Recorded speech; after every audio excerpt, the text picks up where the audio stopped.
name is Sarahia Benn. Welcome to BNP Report 5 for 2025. Welcome. I don't normally do reports back to back because it takes a little bit of energy to make them, but I really felt compelled that we needed to do this report this week. I mean, I've been challenged quite a bit this week. I mean, seeing all kind of reckless stuff, like on 24, I think it was, right over there near Festival, I saw the Aberdeen police arresting someone not even a half a mile from Festival. Like, what are they doing over there when the city and its residents pay them to do work in Aberdeen? Isn't that the sheriff's work? Well, I guess that needs to be dealt with in a report too.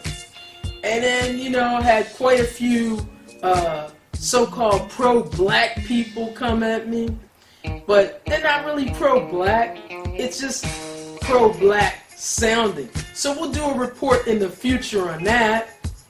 But today, our report's called Fearful for What? Fearful for what?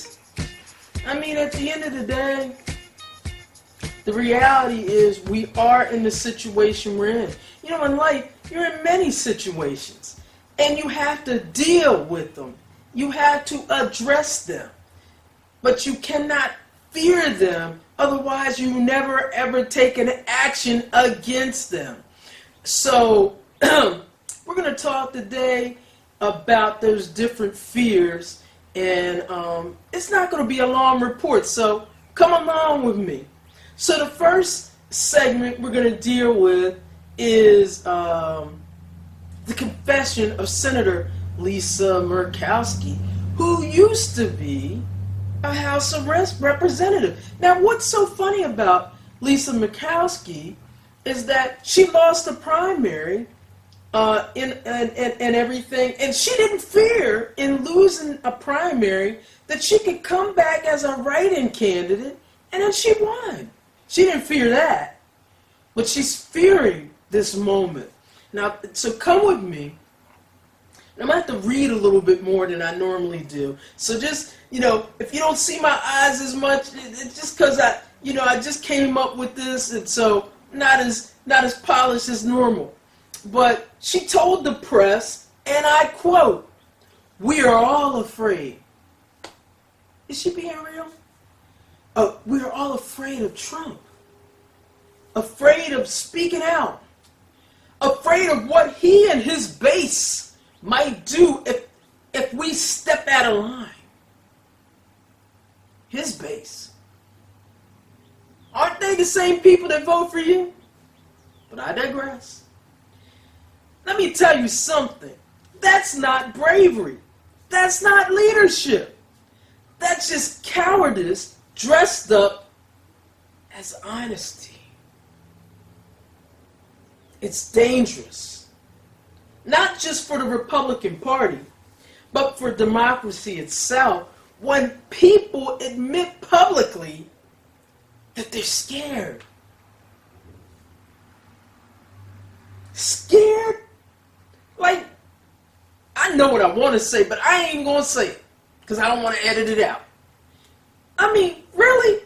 Because she's admitting what so many of them keep whispering in their back rooms.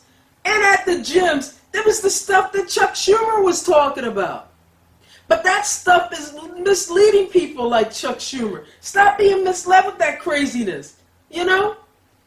And it is a significant number of elected officials, people who swore on these oaths to defend the Constitution and to defend Americans, are instead choosing fear over duty.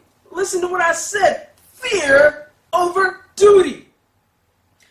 They ask people, this is all script, they ask people to sign up their best, their brightest, to sign up and go overseas and to go in the midst of fear to provide duty. And then they swear on an oath. And what do? They embrace fear over duty. Lisa Murkowski is saying she's a senator who fears over duty. And that many more like her that are Republicans, but I don't think it's just Republicans, because we've seen some Democrats who voted against Brother Al Green, House of Representative out of Texas, who have chosen fear over duty. Who the hell are y'all? Every one of y'all need to be put out. Everyone.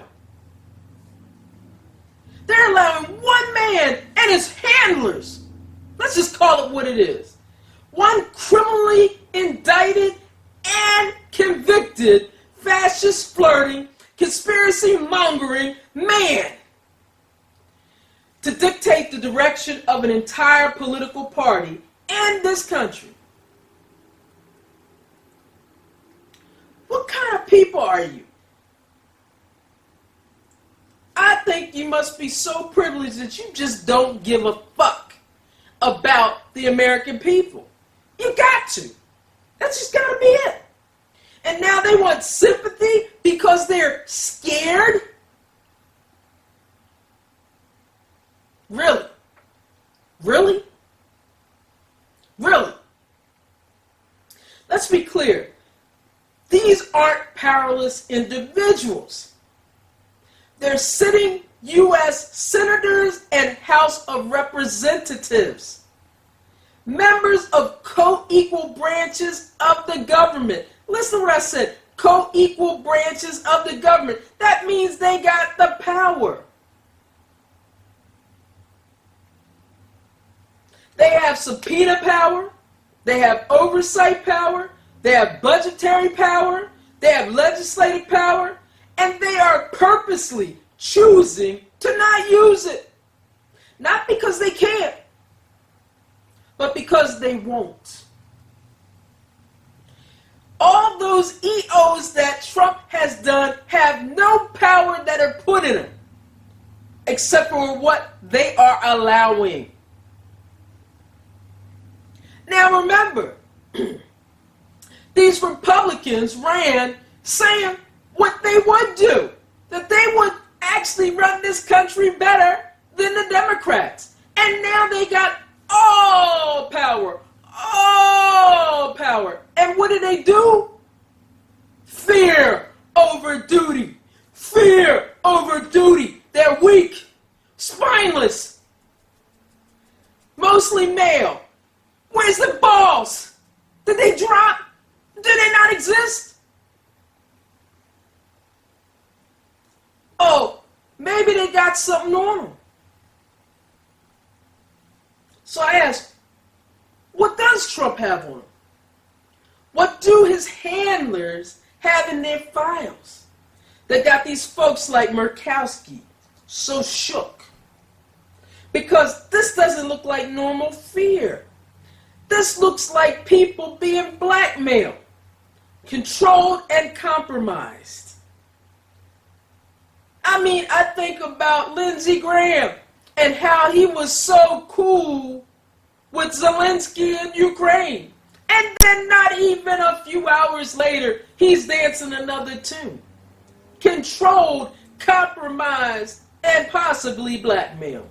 And while they're trembling in Capitol Hill in their cloakrooms, people, mostly black people, and mostly rural people, and that could be a mix of multiracial people, by the way, are living in third world conditions in America. Third world. To be quoting that criminal Trump, living in a shithole country. Let me take you to Lowndes County in Alabama so I can just elucidate this. Lowndes County, Alabama. If you've never heard of it, you've definitely heard its legacy. This is the same county where Stokely Carmichael and SNCC organized in the 1960s. The same county that symbolized black power and black resistance. And yet 60 years later, Black families in Lowndes County are still living in raw sewage, bubbling up in their yards, bubbling up on their basketball courts, bubbling up in their backyards, bubbling up all around them, everywhere. They walk outside and they see waste, untreated and unsanitary, because the federal government just decided that helping them was too damn fucking DEI, too woke. This has been going on for too long. That's not only just immoral, it's genocidal neglect. And this is happening. And this is happening while Lisa Murkowski is what? We're too scared to speak.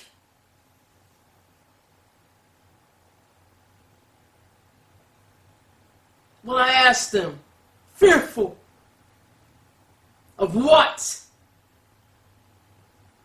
Fearful of what? Because while you're fearful to speak, I didn't even say act, to speak, black veterans, highly trained and highly skilled, who went past fear and acted in duty, are losing access to government jobs, losing access to their pensions. Reparations for centuries to black people of unpaid labor, abuse, policy engineered poverty are still being treated like a pipe dream. Black tax dollars, my money, my community's money, are being rerouted to line the pockets of white wealthy people through tax breaks, subsidies, bailouts, the Elon Musk of the world. That's welfare, folks. And it ain't going to the poor. If you think it is, you're full of it. It's going to Wall Street and white landowners. We pay in, they cash out. It reminds me of when the Civil War happened. And they let them Confederates come back. And they gave them the damn reparations. They didn't give black people reparations. The Holocaust is here, and they didn't even give black people money that. And I don't want to just talk about Alabama. Because look, I live in Maryland. And in my home, we've got historic black communities that have been politically neglected, zoned out of resources, stripped of infrastructure and investment. Like I said in that last BNP report, Larry Hogan stripped us of the red line. That was just awful. But he isn't the only one. Now, sure, the state in this last session formed a reparations commission, but let's be real, a commission that excludes a lot of times the very people like me it's supposed to serve. It's just another form of performative delay. You can't write justice policy without the input of the harmed. It's like I said in that last BNP, my aunt, and I now have the word for it, they rode in panel vans, panel trucks. Imagine kids being rode around in panel trucks, not even a bus. If you think I'm waiting for a seat politely, think again. I'm knocking down that damn door. I'm coming through it. Because we don't have the luxury of waiting for white permission.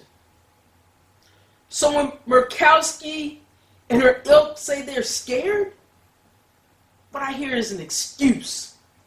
An excuse not to act. An excuse not to lead. An excuse not to be accountable to the people they serve. But let me say this for the record. Black Americans don't get fearful and still don't get praised for it. We don't get fearful and still don't get to collect the salary from it. We don't get fearful and still get interviewed on CNN like some noble martyr of democracy. Most times don't even get paid for those interviews, by the way. No, when we're fearful, we organize. We speak truth. We build in spite of. And sometimes we get punished for it. In fact, most times we get punished for it. So my message to Lisa Murkowski and every Republican and Democrat and liberal hiding behind Trump's shadow at this: if you're too afraid to do your job, resign. Resign right the fuck now. Resign. You got enough money. You've probably been playing that loot-de-la stock market that he's done with the tariffs and all that. Resign. You ain't got to be scared no more. There's a song like, "You don't have to worry no more" by Mint Condition. Resign. Resign. Because the people you're supposed to represent, especially those black people, because you represent a district, but you also represent the nation. And black people are included in that. And I am a black voice. This podcast centers black voices. And especially the black votes, whose votes you need when your democracy is on fire, which it is right now. We've been living in fear our entire lives. We have been terrorized our entire lives, no matter if you see us riding down in Mercedes-Benz or a Kia. And we still had to lead, build, fight, survive, and serve in spite of all of that. And all of it. The question is no longer, what are you afraid of? The question is, what are you willing to do in spite of the fear? Because if your answer is nothing, then you're not a victim. Nah. Lisa, you're the fucking problem. You're the problem. So, that's my rant at Lisa Murkowski and all those scared ass people who are up in Capitol Hill. Fear for what? Do your job. It's time to do the duty. You sworn oath. So coming up next, we're digging into Trump's Easter Sunday plans and how Hitler's birthday somehow ties into immigration crackdowns, martial law fantasies, and a terrifying blueprint they've been quietly following. So stay tuned as we continue with our BNP report.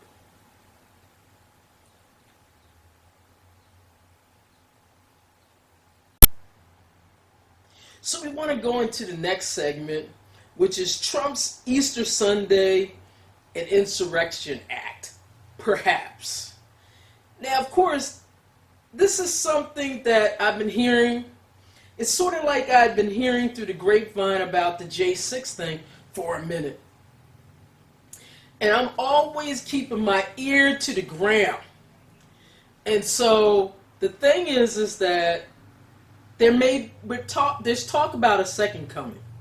Because this Easter Sunday might bring us more than just the resurrection of stories.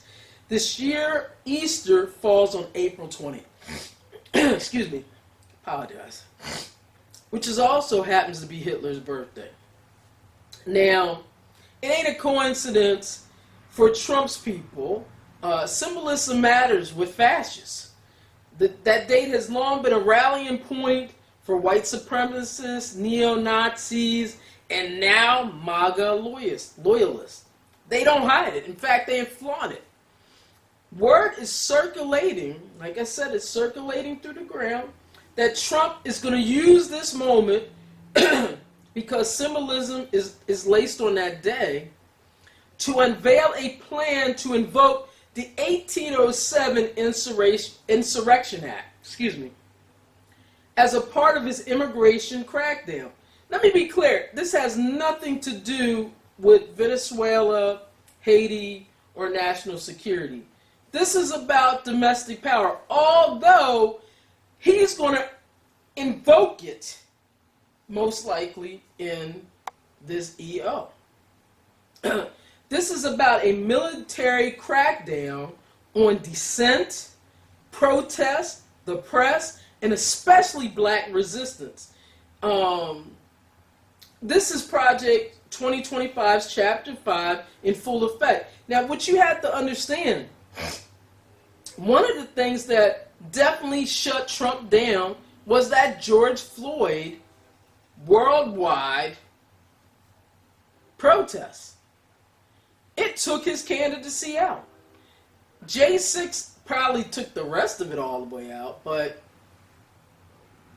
the reality is that George Floyd tragedy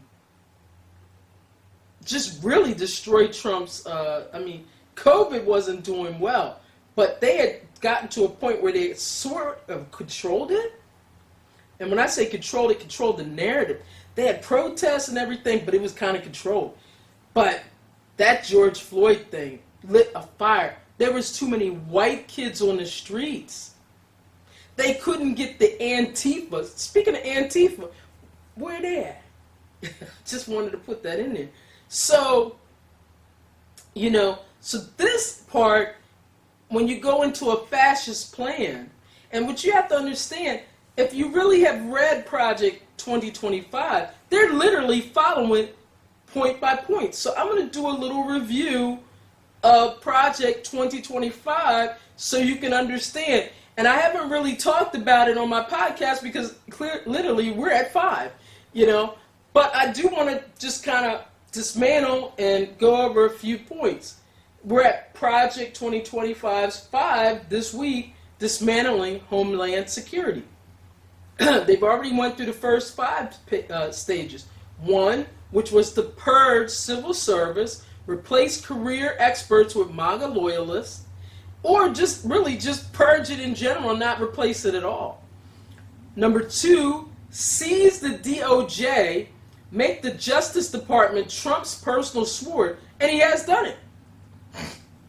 So, number 3, expand executive power, obliterate checks and balances.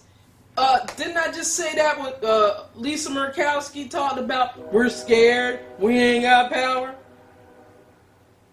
So he's expanded his EO power. And number 4, build a domestic surveillance state, spy on your protesters, teachers, and journalists. What has he done by controlling who can come into the press conferences? He started it. He's already started it. So now we're at number 5. Tear down the DHS and rebuild it into a militarized domestic force to execute criminal Trump's will. Imagine ICE agents with tanks. FEMA used for political payback. He's already threatened California that they're not going to get their money.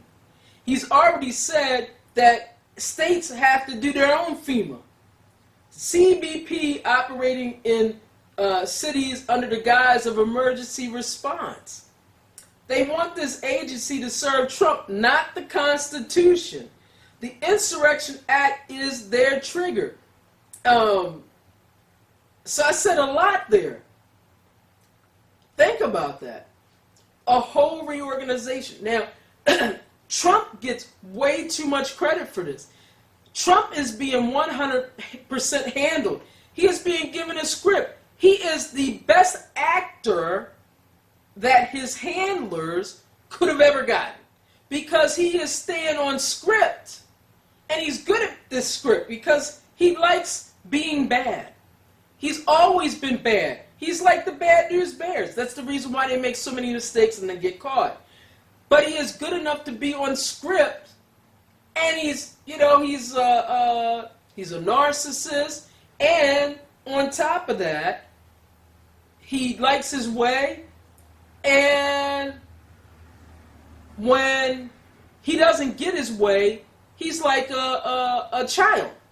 So all these things play very well this Project 2025, which has existed in the Heritage Foundation probably for 40 years, but this is probably the best version of it. So I just want to kind of delve into something so we can connect this all in. The U.S. of America, versus Germany, a tale of two reckonings. Because I want people to understand this, and the reality is, and I just want to put out full transparency. I heard someone kind of discuss this before, but they were discussing it like really ad nauseum. I just wanted to take a few points from it to add in why it's so important to understand it. So let's zoom out. Because this moment ain't just about Trump. I think sometimes we focus so much on Trump, we make it about Trump. But he has handlers. There's a whole machination in this whole situation. It's about what kind of country we want to be in. You know, we didn't get to Trump without people being complicit to get there. You know? So after World War II, Germany understood to stop fascism, you had to confront it completely. And granted, they had some encouragement, but the truth is, I really believe that Germany did want to turn away from that. It was just, Hitler was out of control. He scared his own people, you know? You couldn't look away. You couldn't forget. You couldn't just move on. They hunted their Nazis for generations. Even those Nazis were 94 years old and in a wheelchair and nearly blind. Take Irmgard Furchner. Just last week, there's a big article in the New York Times. And it talks about that she died at 99 and she was just a secretary. Not a general, not a camp guard, a secretary. And Germany still held her accountable because she was complicit in the murder of over 10,000 people at Stutthof concentration camp. Now you have to understand, a lot of people be like, why would Germany pursue someone until they were 94 in a wheelchair going blind? Because that woman stamped off the deaths of 10,000 murders. She was an accessory. An accessory. She went home sleeping okay after being an accessory. And I remember reading a book called People of the Lie by M. Scott Peck. And there was a section in there that talked about the Vietnam War and how people would compartmentalize their lies and say, oh, I saw that, but it's not my job. And so they would stamp it off as it wasn't their responsibility. And that has been a really perpetual issue in America. Passing it on. So I digressed a little bit, but I want you to understand and go with me. So take Irmgard Furchner. Nobody feels sorry for her. I mean, I know I don't feel sorry for her. Goodbye to a white supremacist. I hope she's in purgatory, suffering the way that she should before she goes to hell. And I don't say that lightly. I say that as we don't need to pray for a demon, because only a demon would be a part of such an evil series of acts. Germany said never again means never again, even if it takes 80 years. But what did America do in the Civil War? What did America do? We let our traitors come back, the Confederate generals, the slave owners. They got their plantations, their pensions, their political power, all of it, back. We let them write the textbooks, name the highways, build the statues. I don't care if it took them 20 years, but after Reconstruction, which was about 11 years long, they got all of it back. That's why there are more Confederate monuments than Union ones in America today. We didn't crush the rebellion. We gave them a second wind in America. Now, the same spirit, the one that fought to keep the black people enslaved, is wearing a red hat and waving a Trump flag. Did you hear what I just said? We're wearing a red hat and waving a red flag. So when I see and hear people say, well, they're not my enemy, they absolutely are an enemy to the Constitution and to black people who have been enslaved, or their ancestors have been enslaved, or even if they don't have ancestors that were enslaved, we are part of a collective that was enslaved. So they're absolutely enemy to that progress. Those people must be crushed or woken up. And I'm just saying, they have to. The reality is Trump should have been stopped in 2021. He should have been. It's just, I mean, first thing, Biden never should have appointed Merrick Garland. Merrick Garland is going to go on record as perhaps one of the weakest AGs in the history of America. And I'm not sure who beside.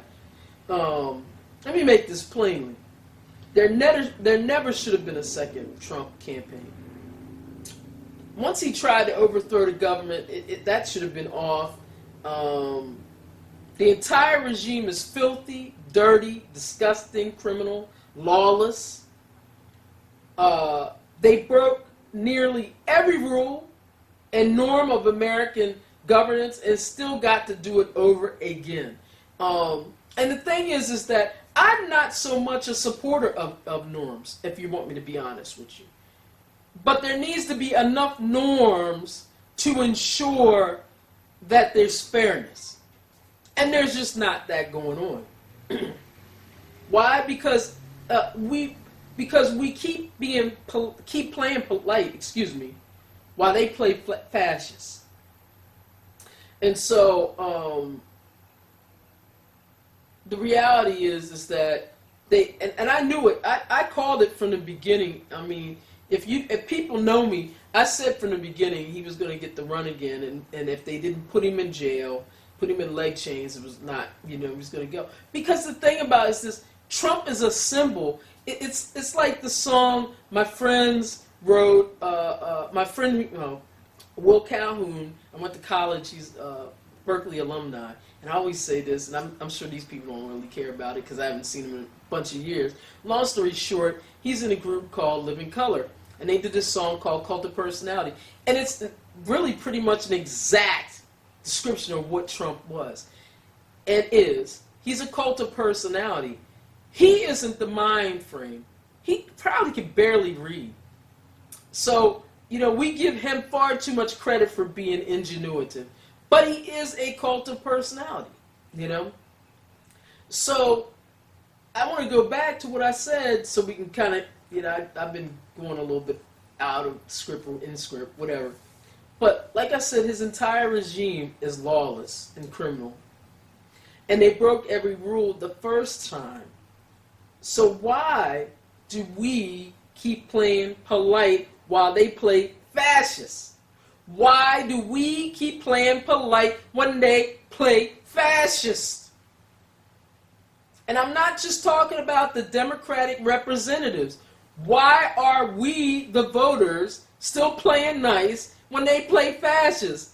You realize that MAGA loyalists are sending pizzas to judges? Now, I don't want to get violent or anything, but maybe there should be some Chinese food sent to some MAGA loyalists. I'm not saying who should do it. I'm just saying. Because it's only food, right? So I ask yourself, is America willing to pursue its enemies, foreign and domestic, into their wheelchairs like Germany did? Is America willing to pursue its enemies to its wheelchairs, foreign and domestic? Because I haven't seen it in my 58 years of life. I have not.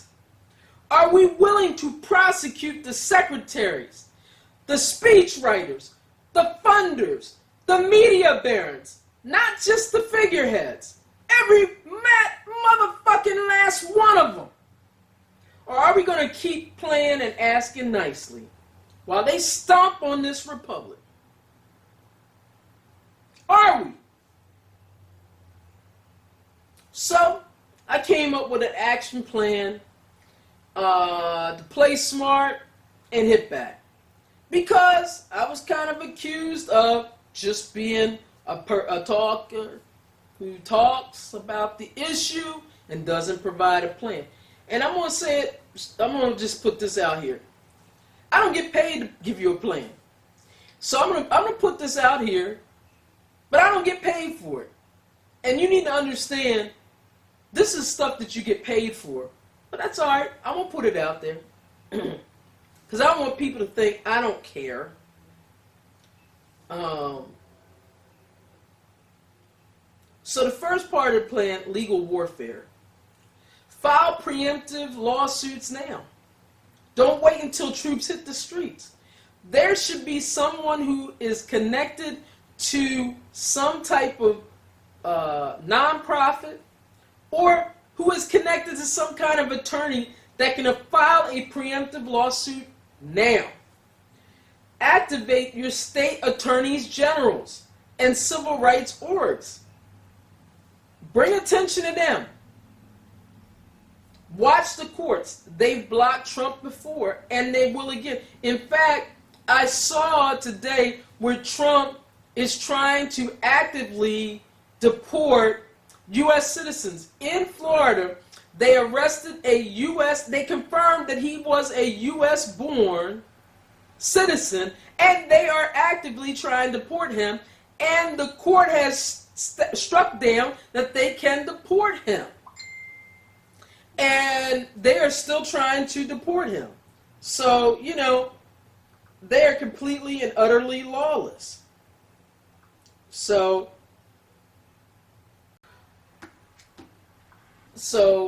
the next thing we should do is target their weak links.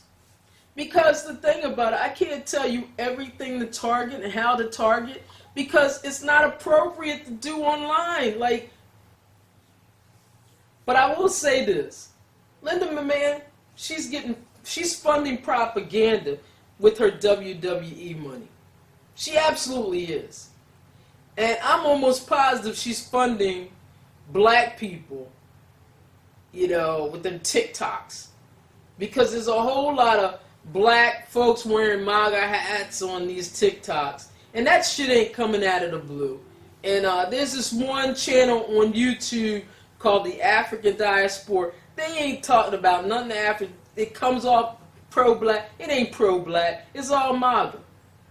I'm almost positive she's funding. She needs to be targeted. And when I say targeted, in the way that you fight legally.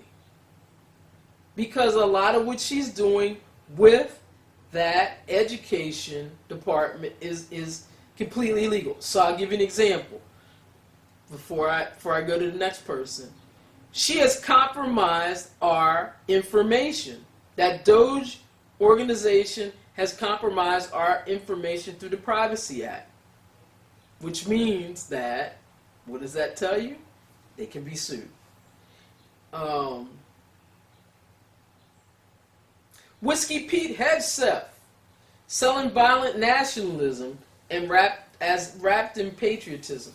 So what he's trying to do is shut down a large amount of the ability for rape and sexual abuse survivors avenues within the military. And they need to sue. They need to absolutely start suing now. Get in a union or a class action suit and sue him and Trump now. because he can't do that. RFK Jr. is a Trojan horse spoiler candidate who's doing all kinds of illegal things with shutting down that HHS. For example, he's gotten rid of researcher funding under the guise of DEI, and I'll just give you an example that is working towards a cure for not only cancer but sickle cell.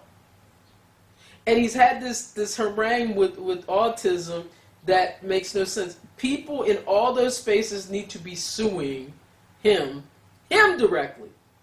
Him. Target him. Blondie, a.k.a. Biondi, Florida AG quietly building Trump's legal enforcement state, again, target her and those around her based on the actions that she's done. So that judge came back stating that they have in criminal contempt. And so go after her and some of the people around her, and one of them will find their way into jail. And I'm going to tell you, it's going to come all down. That's how you attack that situation. Media and street strategy. Reclaim the narrative. Easter is for resurrection, not fascism. Use symbolism, against them. Contrast their Hitler birthday rollout with our collective liberation stories. Liberation stories. And those liberation stories, I mean, for me, will be the stories of my people and even my direct family liberation stories. Organize offline. Block meetings are good. Town halls, teach-ins, mutual aid. Don't just post, move. Many of y'all liberals want to do the easiest way of resistance. You're lazy. I'm just going to call it out. You're lazy. And so I'm going to wrap this segment up by saying, look, fighting tyranny takes courage. It takes courage. It really does. Don't expect your representative savior. We should pressure them. Absolutely. Flood their phones, inboxes, offices, but don't wait for them to grow a spine. Some of them never will. They just never will. We have to vote differently, not just for the right resume, but for courage. Many times we vote for, oh, they were a vet, oh, they were this, oh, they were that, oh, they own a business. For people who actually, but we have to start voting for people who actually give a damn. And a lot of times we don't. A lot of times we vote for the people that have like all them slate signs. We don't take the time to look up and see what kind of heart of all those people that are on the ballot, when we could call their public number and talk to them. Sometimes we don't vote for them because, oh man, I don't like that person because they gay. Or they black. Or they're whatever. Or they got, you know, whatever thing that they think or that is other. We have to vote for people that give a damn. People who will call out fascism for what it is. Also people who will do the freaking fact job. Right now, our electorate is a mirror. It's a mirror of the voter electorate. It reflects what we put in. Even though I didn't vote for it, it is a reflection of the majority of what we put in, even if it's 1% different. I mean, because the people who sat home and were apathetic, it reflects it. So when we see cowardice in Congress, don't just blame the politicians. Ask who voted them in. Ask who sat on a damn couch.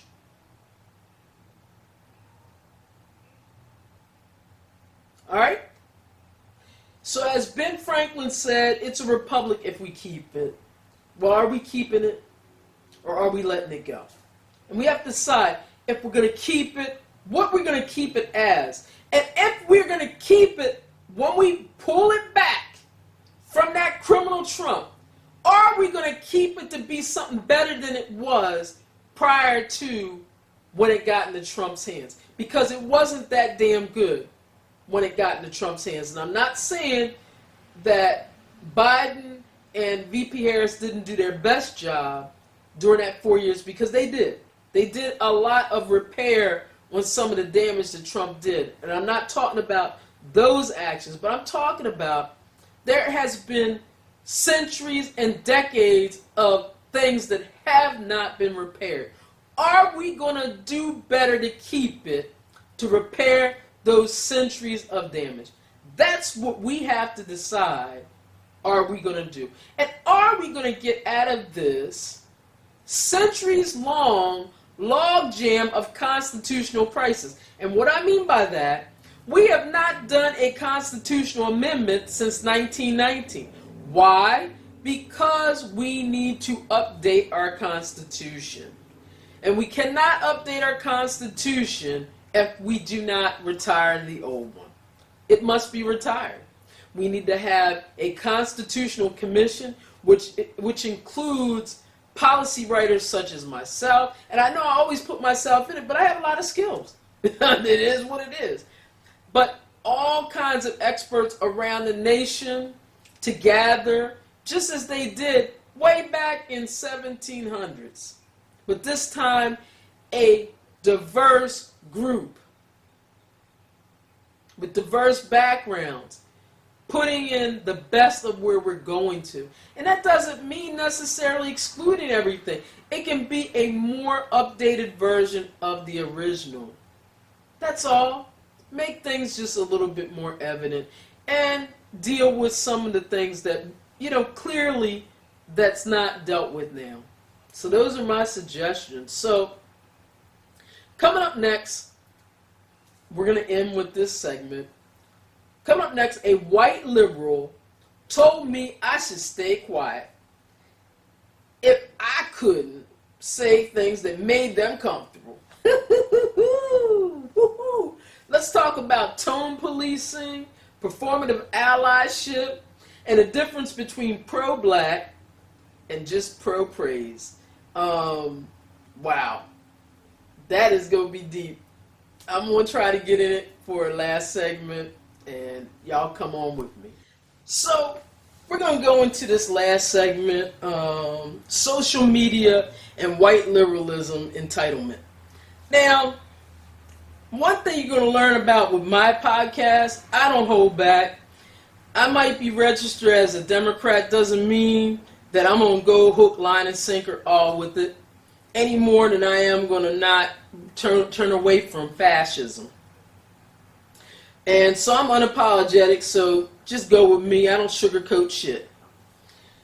So let me walk y'all through a recent social media exchange because it reveals so much about what we are right now and this so-called progressive fight and who's actually in the trenches versus who's just cosplaying resistance. Because let's just be real, there's a lot of people cosplaying. They in costumes. This past week, I made a comment about David Hogg's announcement that he may primary some established Democrats.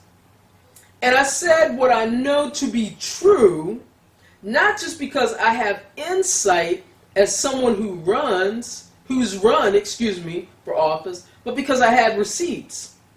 I said, starting off, this is my quote, "This isn't going to change anything if those who challenge don't have a fair chance. It's all talk. They said the same shit when I ran a big tent. Then they did everything, this is true, to undermine, destroy, and defame my reputation. You just have to understand they're using Hogg." And it went on to say a couple other things. And that was the post. But here's how it followed. A white liberal supporter, someone who voted for me, and, well, they claimed they voted for me. I'm pretty sure they did. And they did donate to my campaign. But understand, they didn't donate $10,000 or anything. They donated a low-dollar donation. And I'm not saying I didn't appreciate it. I did. But we need to put everything in perspective. Jumped in and said, it's sad to me that you denigrate everything anyone does to change things for the better. I supported you and voted for you when you ran. Let's pause there. That's classic liberal entitlement right there. I voted for you, so now you owe me your silence, deference, and agreement. Not facts, not real discourse, not truth, just compliance. Then they said, who the fuck is comfortable in this environment? Now you have to understand, at that point, I didn't say nothing to him to even... all I said to him was that,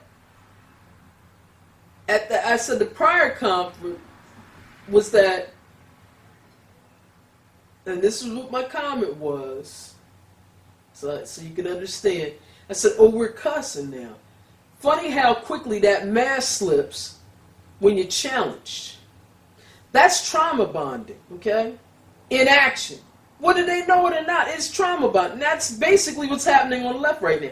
A white liberal lashing out because a black woman, myself, dared to tell the truth. So I replied, I said, clearly you're over there trauma bonding and trying to shut me up because you don't like my response.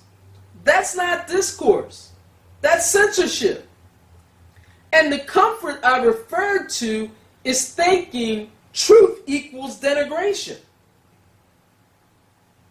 Political machines play games and use people. Maybe this way will make you feel better. Side said another comment. Because maybe it'd make him feel better. So I also said, let me be clear, I'm not your whipping girl. Because you're in your feelings. Apparently you're basically telling me don't comment unless I agree. That's MAGA-like behavior. That's like telling Joy Reid to sit down because her analysis don't flatter your worldview. And that's exactly what it is. That's not allyship, that's authority. I mean, I don't know who the fuck he thinks he is. I mean, and this is my podcast, so I can say what the fuck I want. But I mean, I really don't know who the fuck he thinks he is. Because really, at the end of the day, it wasn't that serious. That wasn't dialogue. That was discipline. You wanted to discipline me. Really? They wanted me to behave, to play nice. But remember, he wasn't fucking comfortable. You ain't going to take that same energy to Trump, but you're going to take it to me. Really? Wanted me to behave, play nice. But I wasn't put here to make white liberals feel better about themselves. I wasn't a candidate because I wanted to be a cheerleader for a broken party structure. I ran to tell the truth and fight for liberation. And that hasn't changed. Like I told him, I'm the same person. It never changed. Why do you think the party fought me tooth and nail? I almost won the first time. They fought me tooth and nail with a racist delegate that called Prince George's a nigger district. They fought me tooth and nail the second time and put a black guy against me. They fought me tooth and nail when I ran for city council. They fought me tooth and nail. Hello? Because they could not pay me. They couldn't own me. That's what machines do. And so don't think that I think it's only Democrat. They do it in Republican side too. That's what machines do. I can only tell you the experience I experienced running as a Democrat. Okay? And in spite of that, I still believe that there's a better chance to get the policies that black people need to get through is on the Democratic side, in spite of that experience. But I'm getting heat from these liberals. These white liberals, I should say. Because it ain't all of them, but it is some. I said, so this isn't just a personal interaction, it's a political dynamic. Because it ain't the first time it's happened. I'm just bringing it up now because I'm on camera and I'm getting back into my podcasting. But this has happened to me multiple times. This is what liberals control looks like in real time. White liberals often want black voices present, but not in power. They value your presence, your image, your votes, but not your dissent. They want proximity to your power, not the redistribution of the actual power. You'll notice how quickly they ask you to deliver a blueprint, as if you haven't been doing the labor already for that blueprint, as if it's not on the record already, as if they haven't ignored it time and time again. And so he said, because I'm just breaking it all the way down, can I ask a sincerely thing from you? Because now you wanted to change the tone, like I'm stupid. Do you have any ideas or suggestions to help us move in that direction? Or do you only have comments that always seem to end in, who does that include, or that will never work? Sir, we've been giving y'all suggestions since the plantations. You ain't listening. It's not our job to hand you a blueprint while you clutch your pearls and your feelings. It's just not our job. I'm a black woman. Like, if you are fearful and you're not comfortable, what do you think it is to be black in America? But we don't sit around trauma bonding and crying publicly all day long. Because we ain't got time for that. We ain't got time for that. So I told him plainly, what I've observed online is many liberals, such as yourself, trauma bonding and whining. You also disrespected me by stating in so many words, shut the fuck up. So it's clear you want stuff sugar-coated. I should have said shit sugar-coated, but I didn't want to go there because I wanted to be above it even if he wasn't. You want someone to give you solutions, but that's not my job. If you want to know what to say or to do, get me to understand you're on my side, try, and I'm going to say this to the camera, try listening instead of asking me to hand you a damn blueprint while you center your fucking feelings. That'd be a start. And I'm saying this in the most sense of loving love that I can give you. Because what I'm tired of, and I'm saying this to all liberals that I've had this interaction with, because most of y'all still on my page. Stop asking black people to save y'all. Because that's what y'all doing. We don't like it. We've never liked it. And many of us for many years may have played what I call the mammy and mandingo role. That shit is over. So we ain't going to take you in our arms and rack you and rock you a little while. We ain't doing that no more. That's over. It's time for you to put in some work. That's part of the problem. To a certain extent, he believes because he voted for me, he put in some work. A lot of times what ends up happening is that they don't understand all the work that they could have put in, knocking on them doors. What kind of work I want people like him to put in is to cure those ballots in North Carolina. Those 5,000 ballots that could save that Supreme Court justice seat that the GOP is trying to steal. Many of them are in black neighborhoods in Charlotte. That's what I'd like him to do. So let me go on. This interaction is just one window into a broader problem in this party. Too many white liberals confuse discomfort with harm. They think allyship means agreement, not accountability. They say we're all in this together until a black woman says something they don't like. Excuse me. And I'm reading from my script. I need to do it from memory a little bit. Then suddenly it's shut the fuck up. That's not allyship. We ain't gonna always agree. Some stuff ain't gonna work. When I say it don't work, I'm not saying that from a place of, oh, I'm just being negative. I'm saying it from a place, I know more and better than you. You a white man, you don't like being told that. So deal with your white fragility. That's not my problem. That's a you problem. That's a you problem. That's a you problem. That's a you problem. I'm not going to lower my level because it's a you problem. So let me be crystal clear. I don't exist to coddle liberal fragility or white fragility, if we want to just term it that way. I'm not here to make you feel safe. I'm not here to make I'm here to make our communities free. Excuse me. I'm here to make our communities free. That's what I'm here to do.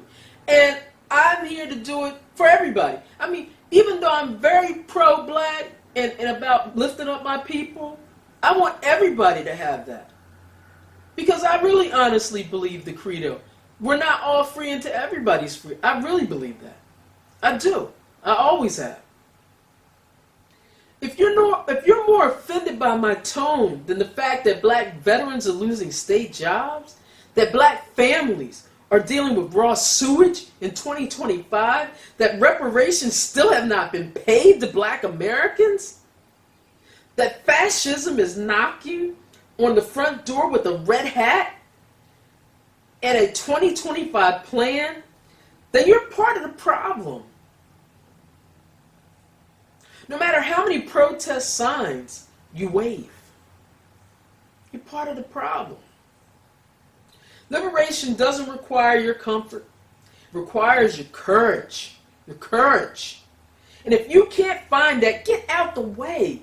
Get out the way. That's all I ask. Just get out the way.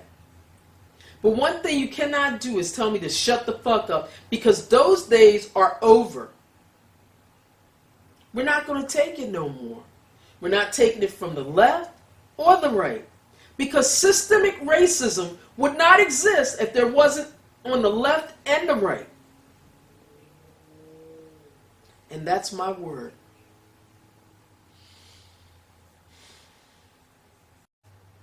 Well, I hope you enjoyed today's BNP 5 report. It's got a lot of content in it and a lot of heat. And you know what? Life should have a lot of heat, especially in this fascist time, because Trump is trying to be full dictator by this summer because he wants a Nazi summer. But we, the people, should decide that's not going to happen, okay? So let's sit with this. Segment 1, we expose the lie.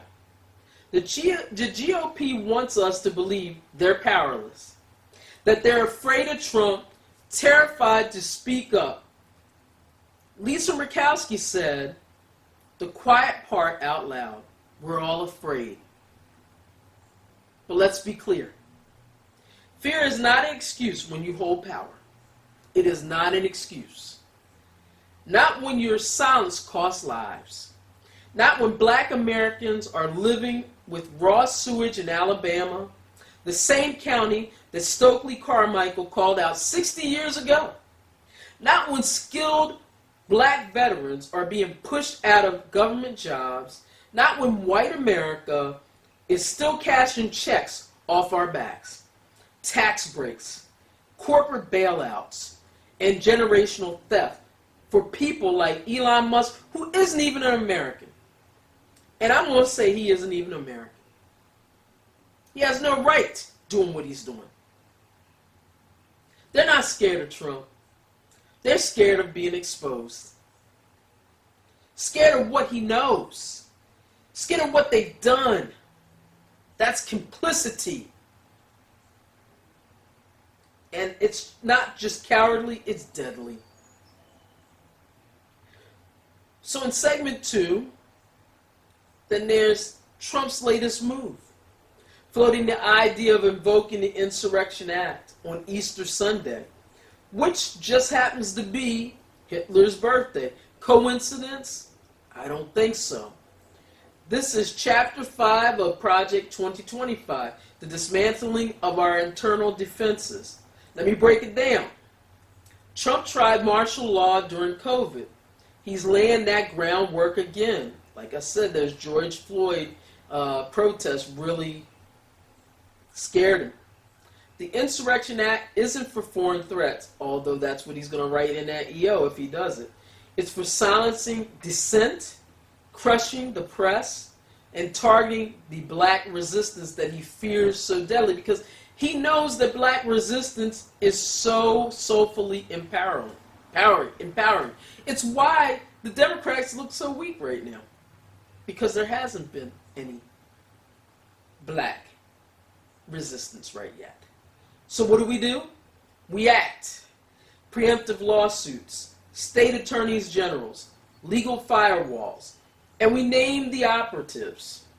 Linda McMahon, funding propaganda through WWE money. Like I said, that TikTok is being filled with MAGA disinformation. So is Facebook, and so is Twitter. Whiskey Pete head chef, spoon-feeding economic snake, oil from Fox. He's doing damage within the sexual victims space and sphere. He needs to be dealt with. Biondi Blondie, serving face and fascist in our AG department. We also remember what real reckoning looks like. Germany didn't let their fascists retire with dignity. They took them to court. Even when they were 94, 95, they just never stopped. Wheelchair, they didn't care. Irmgard Fuchsner was 94 when I think she was 97 when she was convicted. A Nazi secretary, just a cog in the machine. But she was held accountable. America, we let our traitors come back, write laws, put their statues on every corner, and that's why we're still here dealing with the same shit, repeating this war with hashtags and hope. And, I mean, that's a lesson to the wise. It's in the Bible. It will continue and return through the seasons if we don't deal with it. And while we're fighting fascism, we also have to fight the fantasy that liberalism is enough. It isn't. A white liberal supporter told me to shut the fuck up because I didn't agree with their feel-good Facebook post. That's not solidarity. That's entitlement dressed up as allyship. You don't get to demand a blueprint while ignoring the labor. You don't get to demand a blueprint while ignoring the labor. You don't get to say you're with me while telling me to be quiet unless I'm quiet. You know, my candidacy was never about making anybody feel good. It was about telling the truth, and it was about doing what was right. You don't want discourse, you wanted comfort. Whether you want to admit it or not. You don't want analysis, you want affirmation. And when I don't hand that over, suddenly I'm the problem. No, that's not how liberation works. See, that's the problem with a lot of liberals. They do not know what liberation is. And I'm not sure they may ever. But I can tell you this much, they're not going to continue to press me the way they have before. I fought too long and fought too hard. So, the GOP is lying, Trump is plotting, liberal fragility is flaring up. And we've been here before. And we've got the tools to fight. Do not wait for politicians to grow a spine. They work for us. And if they don't, we just gonna replace them. Don't elect resumes. Elect courage. And if you're a voter, and if you're breathing in this moment, know this. Democracy doesn't run on autopilot. As Ben Franklin said, it's a republic if you keep it. So fight like you know what time it is. Organize like everything's on the line, because it really is. And don't ever let them shame you for telling the truth, because I'm never going to let nobody do that. If I ever let anybody do that, I can tell you right now, it ain't happening now. So this is the BNP report. We see through the noise, and we say it out loud, and we name it out loud. Stay sharp, stay dangerous, and stay free. Thank you for coming to this report and listening and giving us your time. Also, I just want to say one last thing. We don't run on fumes. We'd like you to follow us on YouTube, Facebook, and Instagram at Beats in Politics. I believe it's Beats in Politics on all of them, except for it's Beats in Politics on all of them. So please follow us and tell 10 friends, because we really are trying. This is a more of an activist type of podcast, so we don't just break down the policy. We give you some action items, things you can do. We're also asking to send some cash to Venmo or CashApp. TeamBenn. That's TeamBenn. Every dollar goes to help this podcast get edited. And it's not like we're getting paid, or anything. We're doing this to help the community, because a lot of people complain that they're not getting that deep dive into policy, that deep dive into things that they want. And I'm not interested in posting a bunch of random posts. Once it's went past the timeline, people don't tend to remember, but they remember media. And so we can splice these different things up and remind people in a lot better way than just making a post. Thank you for your time. We really appreciate it.